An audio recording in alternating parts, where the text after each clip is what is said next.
श्री गुरुदेव दत्त, श्री गुरुदेव दत्त, श्री गुरुदेव दत्त.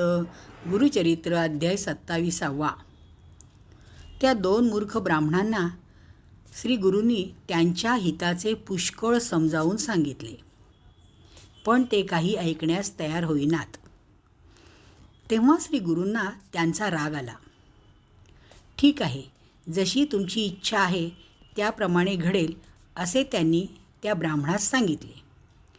त्याच वेळेस त्यांनी लांबून येणाऱ्या एका मातंग जातीच्या माणसाला पाहिले व लागलीच आपल्या शिष्याकरवी त्याला जवळ बोलावून घेतले.